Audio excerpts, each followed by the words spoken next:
She wasn't going yet. Oh no. She didn't even count.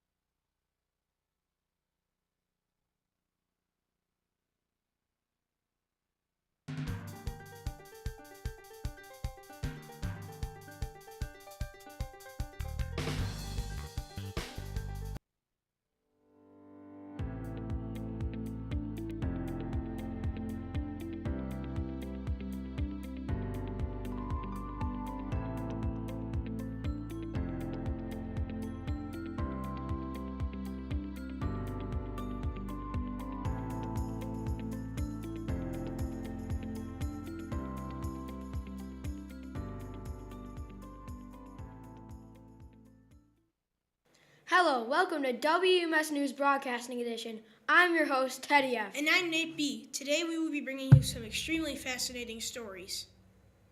Let's go to Toby with News Team 5 with some information about the southern border wall.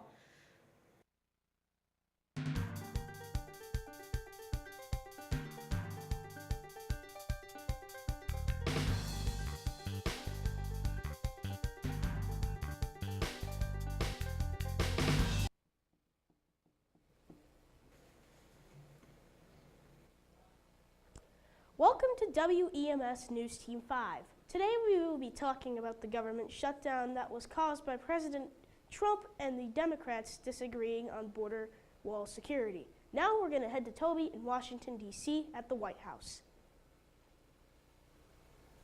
And now a question emerges. Where's Trump going to get the funding? Funding from Mexico, like he said in his campaign promises, isn't happening. They've already decided that. On the other hand, he doesn't really have many options. If he decides to make it a national emergency, he can get the money, but that's going to be a giant cost to the economy, and he's going to lose a lot of voters if he wants to get reelected. Another option is to downgrade the wall and agree to the funding package that the Democrats have said, which is $1.7 billion for cameras and other security. He can get it from tax money, but once again, he needs to do something that'll increase his voting rate if he wants to continue to be president. Currently, his voting rate is like 40%, so he needs to do something fast to keep the illegal immigrants out, as he says. He could also make them pay for protection and kind of make them pay. And now for the visas to get 10-second it, trivia. but no, that's not going to work.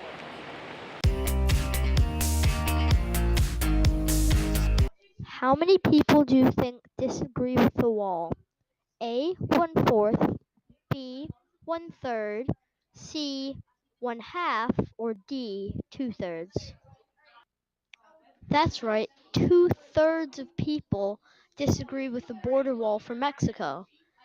If this keeps happening and everybody keeps disagreeing, then President Trump will have to end the shutdown and he will have to step down or face an economic crisis.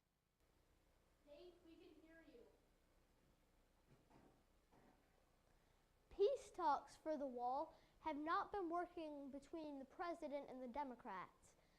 In one of the president's tweets, he said that they were not making any progress and then he just walked out. He's threatening to make a national emergency so that he can get his wall and prevent illegal immigrants crossing the border between the U.S. and Mexico. The current shutdown is the longest in American history at 35 days so far, and it does not show any sign of stopping soon. The only way it will stop is if the Democrats and President Trump and his Republicans can agree to negotiate for a funding package. Thank you for the information, Toby. Let's hope that conflict is resolved very, very soon.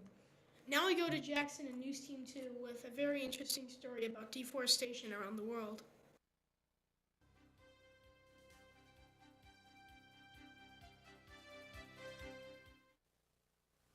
Hello everyone, welcome to News Team 2's broadcast on deforestation.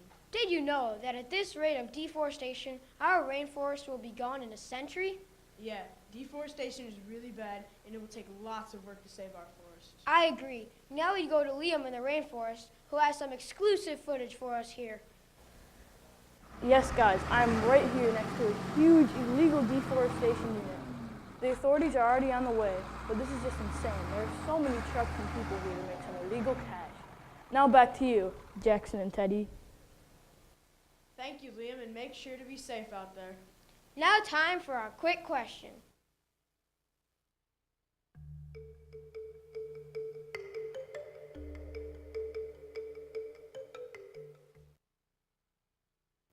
The correct answer is B, 1.5 acres of forest every second. Humans harvest wood and strip away land to make farms, pastures, roads, and houses. Governments do this because of the demand for rainforest timber. Around the world, people want fruits, nuts, spices, and various oils that all come from the rainforest. There are existing forest communities that are moving toward farming that is less harmful to the rainforest. Some parts of the forest are protected and preserved as well. More countries are also addressing environmental issues such as global warming and maintaining geodiversity. This is all good for the rainforest. In conclusion, deforestation does affect the human race because every time we cut down one tree, we deplete the world's resources even more. Also, trees produce oxygen as waste, which is really good because they basically eat carbon dioxide, which is bad for us. Back to Teddy and Jackson in the studio. Now to our interview with Miss D and Danny. Library, Mr. Rio, and these are interview questions. So, how do you feel about legal government deforestation operations? Well, I think the U.S. in general is doing a good job monitoring deforestation in the U.S. Other countries are having more issues, more so monitoring and making sure all the paperwork is checked to ensure that there's not too much deforestation going on. But the U.S. has good laws in effect, and it's just making sure that they upkeep and keep it in check to minimize the forest destructions. Back to the newsroom with Teddy and Jackson. Thank you, Miss D and Danny. We really appreciate an opinion from an expert. Now, signing off from News Team 2, I'm Jackson, And I'm Teddy. and thank you for watching. Thank you so much, News Team 2, and don't forget to recycle. So now we go to Colleen with some information about pollution in our oceans.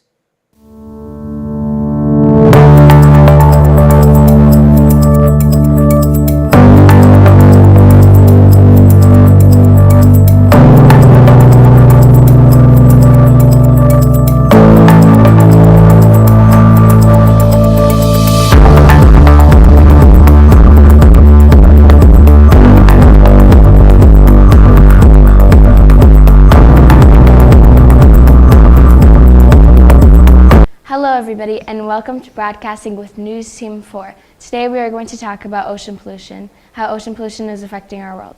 We will be interviewing Chloe L., an ocean diver, to teach us about ocean pollution. Then we will interview Mr. Brigno, a specialist in marine biology and science. And finally, Grace T. and I will discuss how we can stop ocean pollution. So much for having me here today. In the past, we throw trash into the ocean without knowing consequences. Animals who are most often the victims of ocean pollution are turtles, dolphins, fish, sharks, etc. Marine animals mistake trash as food, and it sometimes causes blockage in their digestive system. Trash gets into the ocean by either blowing into the ocean, or they can be carried by wind or rain into our drainage systems. How can we stop ocean pollution? Well, we can stop buying bottled water, buy groceries in bulk, use way less fertilizer, but pick up some trash by beaches, and most importantly, recycle. Well, thank you for coming and teaching us about this. You're welcome. Thank you for having me. Now, time for our 10-second trivia.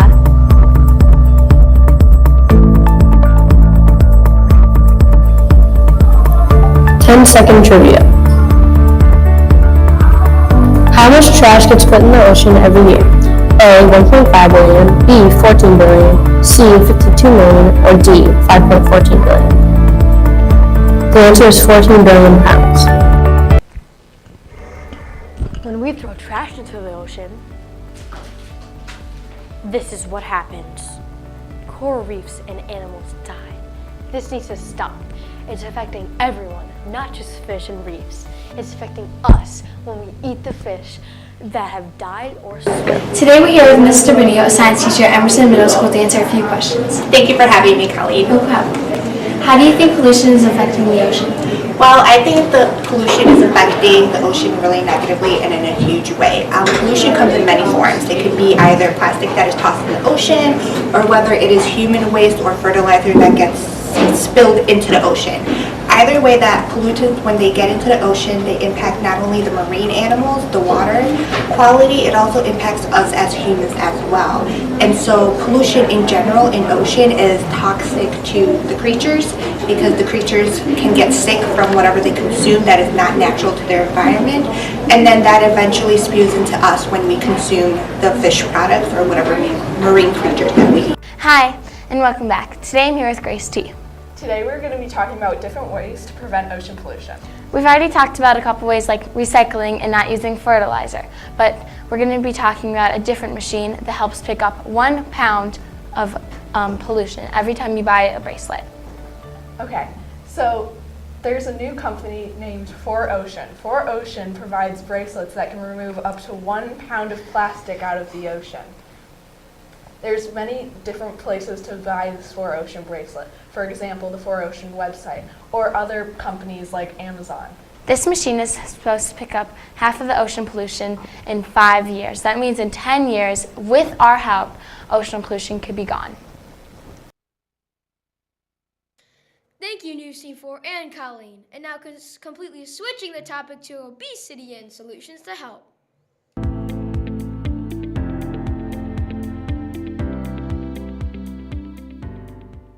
Hi, I'm Danielle Rashina reporting live on PRI News.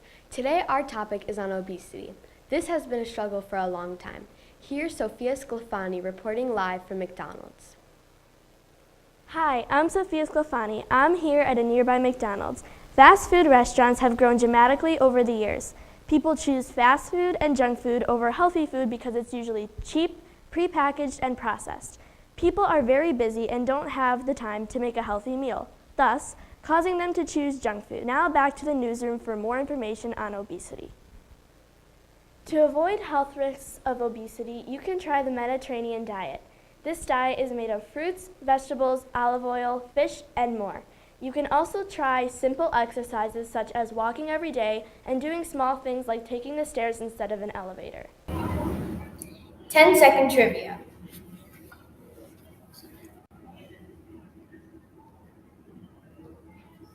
How many Americans are obese or overweight? A, 230 million, B, 160 million, C, 500,000, or D, 70 million?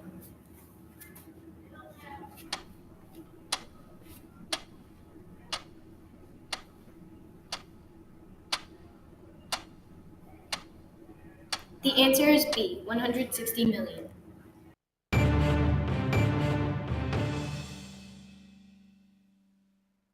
Why do you think some students struggle with food and weight? It's different for everybody. I'm guessing that some students, the issue comes up because it's the way their family lives. Maybe they have parents who aren't super concerned about what types of foods that they eat, and a student, someone your age, is probably at the mercy of what their parents are giving them to eat. So if their parents aren't concerned about it, and all they have to eat is what their parents are providing for them, that's probably something that's difficult for them to get a grasp on or get a handle of. I think too, stress can contribute to obesity. You guys at your age are under a lot of stress, whether it's things that you're following on social media or things that you're being asked to take part in school, or just relationships with friends. All those can be stressful situations, and a lot of people will turn to eating because it's a comfort activity. It makes you feel good when you're eating something that you enjoy. So stress from the outside world, family influences, those could be things that could contribute to obese lifestyle. Okay, well, thank you for joining us, Mr. Shower. We loved your feedback, and it will help us a lot in the future. Have a nice day. You're welcome. Thank you. Obesity can cause mental and physical effects. Some diseases that obesity can cause are serious conditions like heart disease, type 2 diabetes, and bone and joint disease. If you are severely obese, surgery might have to occur. Some health effects are high blood pressure, sleep apnea, cancer, metabolic syndrome, and some psychological issues as well. Some health risks of obesity are premature death, heart disease, stroke, gallbladder disease, fatty liver, arthritis, joint disorders, and some cancers. Some cancers include colorectal, postmenopausal breast cancer, endometrial, esophageal, kidney, and pancreatic cancer. Obesity impacts the lifestyle of a person. It makes it harder to do everyday things. It causes mental and physical problems. This is Daniela Rashino signing off from Thank you so much, News Team 1. And one way to cure obesity is by playing a sport, such as hockey. So we go to News Team 3 with Kevin and Nicole about D1 hockey.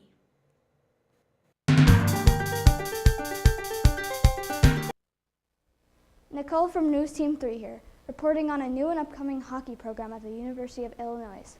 This has been in speculation for a while and could finally go through with approval from the athletic director. That's right. Although this is a very costly project, the National Hockey League has been supporting studies for Division I hockey for a while now. New facilities could cost from $60 to $80 million, plus more costs to run games and other tasks. Along with the National Hockey League, University of Illinois also has many donors, and now we have an exclusive interview with former National Hockey League player Rob Glokey. Interview questions for a new hockey program at Illinois, University of Illinois. So our first question for you is, do you think there is like enough interest in new Division I hockey teams like Illinois? Is there enough interest in new Division I hockey teams like Illinois? I think there would be if Illinois got a Division I hockey team. I think it's kind of, it's kind of sad for me that Illinois doesn't have a D1 hockey team like Western University in Illinois. They're not D1 hockey. So I think if they did get D1 hockey, there definitely would be interest. Because as you guys know, the Blackhawks are good, the Wolves are good. There's a lot of people that like hockey, and so I think if there was good college hockey in the Chicago area, I think people would watch it. Okay, our next question for you is: do you think the cost of the custom rink is too much to fund? No, I don't think the cost of the custom rink is too much to fund, because I think over the long term, it'll actually bring in more money, not just with the college team, but with youth that can skate there, like your guys' age and younger kids, and all the stuff that you can do with the rink for the community. So I think it may seem like a lot at the start, but over time, I think it'll benefit the community and just young hockey players in general. Are you personally interested in this project, getting Division I hockey to Illinois? I would love Division I hockey to come to Illinois. Yeah, I mean, I played college hockey at Notre Dame, so I play Division I hockey, and I still work with college hockey teams for my job. So I would love to see college hockey come to Illinois. Like University of Illinois, Northwestern, if they got Division I teams, would be really good. Would you ever go to one of these games for Division I? Yes, I would go to one of these games for sure. For sure, I would go. Thanks, Mr. Glokey, for your time. This provides a good insight on interest in hockey at Illinois. What percent of NHL players played college hockey? 60%, 46%, 28%, or 31%? The answer is 31%.